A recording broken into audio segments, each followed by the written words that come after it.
Good morning all of you. आज हम लोग चैप्टर 3 का आगे का टॉपिक जो है व्याकरणिक प्रक्रिया उसको आगे बढ़ाएंगे।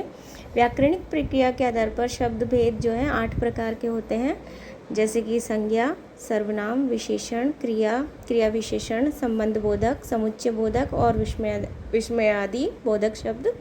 इन शब्दों के द्वारा आप लोगों को धीरे धीरे इन सब चीज़ों का ज्ञान भी होगा कि संज्ञा किसे कहते हैं, सर्वनाम किसे कहते हैं, विशेषण क्या होता है, क्रिया क्या होती है, क्रिया की विशेषण क्या होती है, संबंध जो होता है, संबंध बोधक इसको क्या कहते हैं, किस तरह से इसको एक्सप्लेन मैं आगे आपको करती चली जाऊंगी और आपको एक एक चीज़ समझ में आता जाएगा। ठीक है, तो आप लोग इसको ध्यान से सुनिए कि इसमें जो है किस तरह से सारी चीज़ें आती हैं।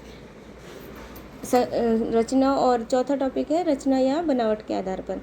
तो बनावट या रचना मतलब जो शब्द की जो रचना हुई है वो बनावट है, वो किस तरह से बनी है। रूढ़ शब्द जैसे कि मूल शब्द होता है, जो कि वास्तविक उसका शब्द जो है उसका वही मूल है। जैसे कि म और प्लस ग मिलकर के मग बना है।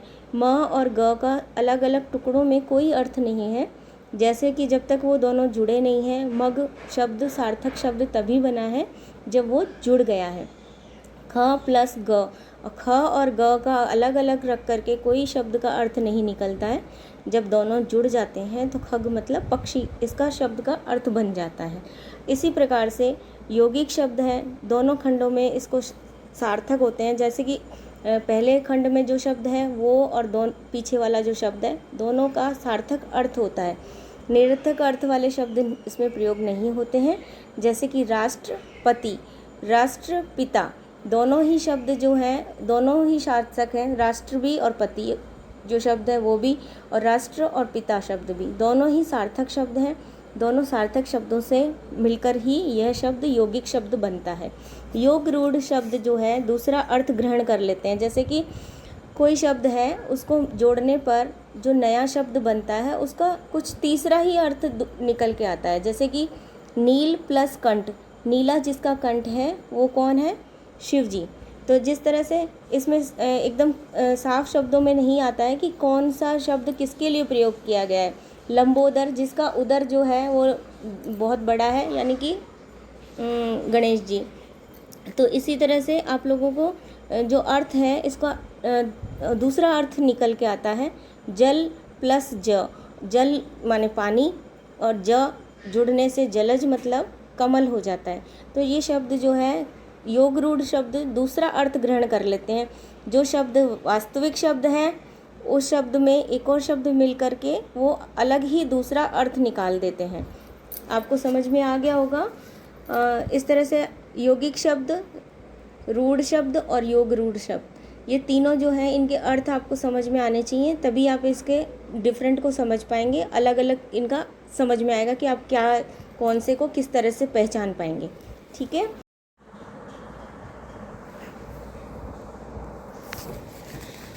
उत्पत्ति या स्रोत के आधार पर पांचवा जो पॉइंट है हमारा, वो उत्पत्ति या स्रोत के आधार पर शब्द भेद 5 प्रकार के होते हैं। तत्सम शब्द, नंबर 2 तद्भव शब्द, नंबर 3 देशज शब्द, नंबर 4 विदेशज शब्द, नंबर 5 सकर शब्द आदि। तत्सम शब्द किसे कहते हैं पहले ये समझ लें हम, उसके बाद आगे आपको समझ में आ जाएगा। संस्कृत के वे मूल शब्द जिनका प्रयोग हम हिंदी में उनके मूल रूप में होता है वे तत्सम शब्द कहलाते हैं। जैसे कि अग्नि और गुरु, ये संस्कृत के शब्द हैं जिनको हिंदी में भी इसी रूप में प्रयोग किए जाते हैं। तद्भव शब्द संस्कृत के वे शब्द जिनका प्रयोग हिंदी में करते समय स्वरूप बदल जाता है वे तद्भव शब्द कहलाते हैं। जैसे कि धृत मतलब घी, दधी मतलब दही। तो संस्कृत के ये शब्द हैं धृत और दधी, ये इनका परिवर्तन हिंदी में प्रयोग करते समय बदल जाता है।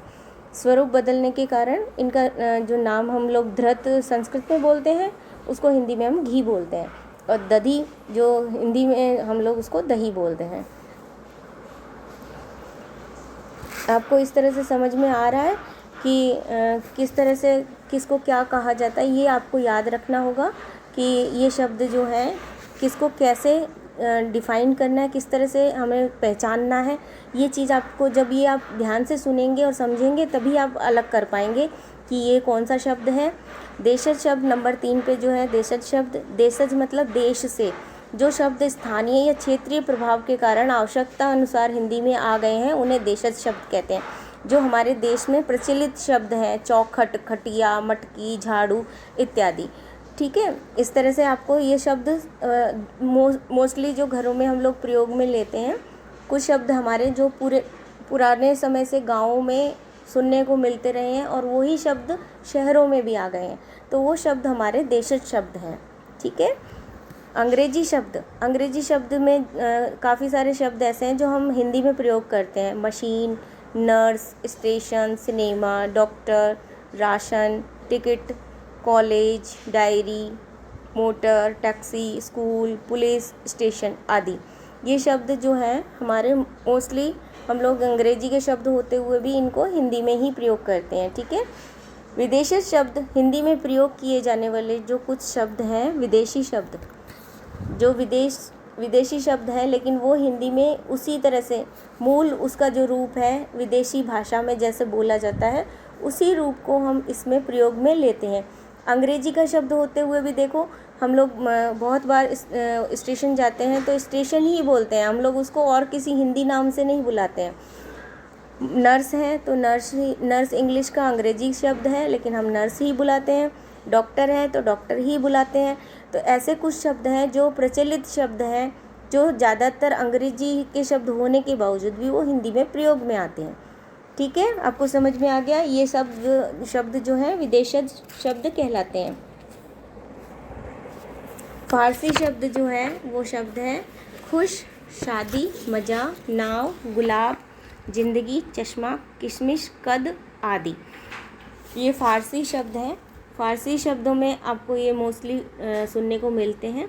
अरबी शब्द हैं कीमत, तकिया, इनाम, कसूर, तुर्की शब्द, चेचक, सुराग, कुल, ताश, लफंगा, चम्मच, कारतूस, कैंची, कुली और कुर्ता, बीवी आदि। अब पुर्तगाली शब्द जो है वो अलमारी, संतरा, साबुन, चाबी, तौलिया, आलपिन, कप्तान, तंबाकू, बाल्टी, तिजोरी, कमरा आदि। संकर शब्द किसे कहते हैं पहले ये समझिए। उपयुक्त 4 वर्गों के अतिरिक्त कुछ संकर शब्द भी हैं जो 2 देशों की भाषाओं से मिलकर के बनते हैं, यानी कि 2 अलग अलग देशों के जो भाषा हैं उन भाषाओं को जोड़ करके एक शब्द नया बना, वो संकर शब्द कहलाएगा। ठीक है। जैसे रेल प्लस गाड़ी। अब रेल शब्द जो है वो अंग्रेजी का है और गाड़ी शब्द जो है वो हिंदी देशज शब्द का है। पान, दान। अब पान शब्द जो है वो हिंदी देशज का है और दान फारसी शब्द है। छाया, दार। अब छाया शब्द जो है वो संस्कृत से लिया गया है और दार शब्द जो है वो फारसी का है। सील बंद, सील अंग्रेजी शब्द है और बंद मतलब फारसी शब्द है ये। तो अब सील और बंद जो है अलग अलग भाषाओं के 2 अलग देशों की भाषाएं हैं, उनको मिला करके ये शब्द बने हैं। मांग, पत्र। मांग हिंदी का शब्द है और पत्र संस्कृत का है। इस तरह से इन अलग अलग 2 देशों की भाषाओं को जो मिल करके जो बनते हैं वो संकर शब्द कहलाते हैं। बच्चों, आज का चैप्टर आपको अच्छे से समझ में आ गया होगा।